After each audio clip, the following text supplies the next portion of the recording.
The UK's gyms are bulging and British men are getting bigger over time. With 7.6 million of us in the UK with gym memberships, it would appear image is everything. When it comes to like events like expos and stuff like that, I know for a fact that I've got to get my body ready for it. So if I don't, if they see me and I don't look as good as what I did in my videos, they'll be thinking, well, this training doesn't work. But when does it all get too much? Probably had quite bad body dysmorphia, when I started training. In this documentary, I want to find the ins and outs of male body image and what is making them so obsessive about their looks. Whether it's the use of steroids. We've got one guy here that's using so many steroids, he's actually been put on a methadone script to actually wean him off of the steroids. Social media. A few idols where you can see a photo of they've uploaded, and then you can see a photo where they've actually, where one of their friends have uploaded, and they look completely different. Or peer pressure. Kind of want to outdo each other. If he goes up in weight, then I've got to up my weight again. You want to be the strongest, you want to be the man. And I think that's what pushes a lot of things in the gym. You want to be bigger and better than your peers. Follow me on this journey about obsession with perfection.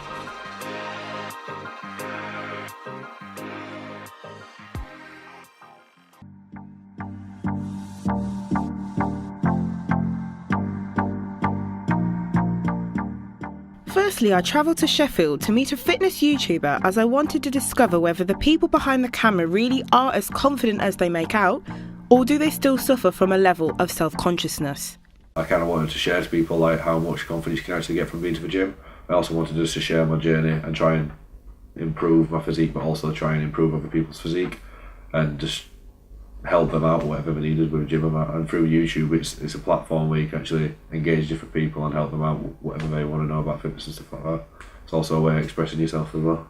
There's a lot of things you don't see behind YouTube, especially in the fitness industry, where a lot of people don't actually, as much as you think vlogging is real life, a lot of it, as soon as the camera turns off, they're a completely different person who've got a different persona about them. Like it's a catwalk model type thing. You've just, behind the scenes, you've got so much attitude and bitching and constantly battling against each other, and not many people realise that in the media. They just see a camera, see a vlog, and they think that's the person. There's a few idols where you can see a photo of they've uploaded, and then you can see a photo where they've actually, where one of their friends have uploaded, and they look completely different. Just to make them look better, it's like a false thing that they're trying to do, and it's through social media that's making them do that. Currently there's like people like Nickelle Hepburn, who used to be really, really skinny, and kind of like that's what girls wanted, but then as time's gone on, he's gone really muscular.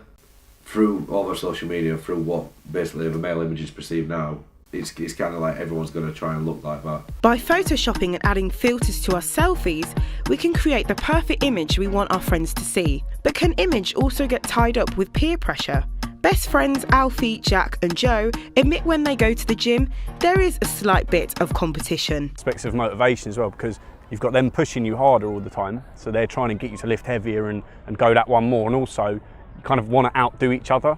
So if he goes up in weight, then I've got to up my weight again. So it's good. It's a good drive. Like when we first started going, and then you hear people going like, "God, you've been hitting gym and stuff." It's only little, but you go, people are noticing now, so I must be doing something right. If you've got people like I did in school making comments because you don't look great or whatever, then it does have effect on your self-esteem. So if you can, I don't know, coerce, if you like, a little bit of self-esteem through compliments, then why not do it?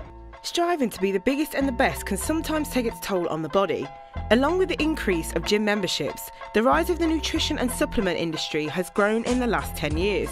But what about if this isn't enough for males? Britain is experiencing an epidemic of anabolic steroid use amongst young men. The crime survey for England and Wales found that just under 600,000 people a year take the drugs. As they are so heavily reported in the media of how dangerous they are, I went to find out from an ex-steroid user who wanted to remain anonymous about his experience using steroids. Overall, yeah, I love them. You shoot up in confidence. But then the side effects can equally knock you down. Like I can always tell if I'm taking a different thing. Like I know that one certain thing gives me really bad road rage, and it's to the point where you're walking around and you do feel different. They've probably changed how I was as a person, going from someone who's quite insecure to not being insecure. So I kind of have them to thank for that. Like it'd be hard to go back to the gym and not use them. I know I'll have to go back and train naturally for a while, but definitely I would depend on it. With Bradley sharing a positive experience using steroids, I wondered why they are portrayed so negatively in the media. I travelled to Basildon to meet a steroid expert who works with users at Open Road charity that provides support for people affected by drugs and alcohol. Across Essex, Open Road, we do one new assessment every single day for a steroid user, a new steroid user. The people coming through, they're getting younger, which is the danger. Okay, nobody should be using steroids under the age of 22, 24 years of age. The brain and their bones and their body isn't properly formed. We've got one guy here that's using so many steroids, he's actually been put on a methadone script to actually wean him off of the steroids. He's the same height as me, he's twice as wide as me. You can see where he's had an axe through his head 4 times, where he's been chopped about. He is like this, literally, his arms are absolutely massive. He sees no wrong. He said, I've never used drugs, I've never used alcohol, I've never been in trouble with my life in the police, I've never been nicked. So why can't I use steroids? The fact is that he's 3 years younger than me, he's had 4 heart attacks, says that you need to stop using steroids. Currently, steroids are illegal to distribute in the UK, but they're easily accessible online. With websites such as these that look like any other online retailer, are they just as trustworthy?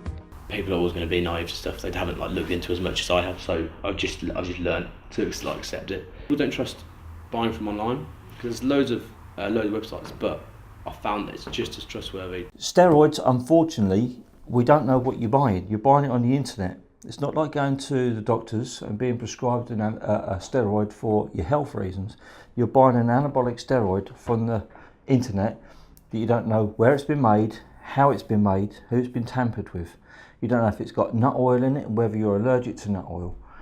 There's so many dangers of how it's sold, it's unbelievable. So you can read really, really good steroid websites, and they'll have brilliant feedback. And you think, oh my God, this is a really, really good site. It doesn't say where that feedback comes from. It doesn't say how old the person is. It could be a 14-year-old writing it that's never used steroids in their life, that knows something about their dad using it. It said, I think I'm going to promote it. It could be somebody that's making the steroids that's writing it all. It's not genuine. It would seem with 21st century pressures, males may have to portray a perfect image. As a result of this, steroids have become increasingly popular with the younger generation. Although, it is questionable whether the use of steroids are really worth the risk, as it can be detrimental to the user's health. You'll have doctors and the medicine industry telling you that steroids are bad, don't do them, they're going to kill you. But then you have the fitness industry trying to promote them and say they're okay. Yeah. I've been tempted to try steroids, I've been tempted to try injectables and orals, but from what I've actually gained from 3 years of training and from what I can actually gain naturally, it's not worth the risk. I didn't know a lot about them. I just knew what I'd been told, with all the mainstream media. I was against them. For me, it's always been in my head anyway. I knew I was going to do it, so it's just a case of when I'm going to do it and how to do it. If you're not a confident person in life and you're looking at someone as your hero or to be like, and you're looking at them thinking, I want to be like them, and they're using steroids, you're going to go that same route. There's so many different things that go wrong with using too many steroids. It's probably worse than the illegal drugs that we deal with. We know what we're dealing with there, but there's over 4,000 different steroids. It's huge. I'm going to have to say, steroids is not the way to go.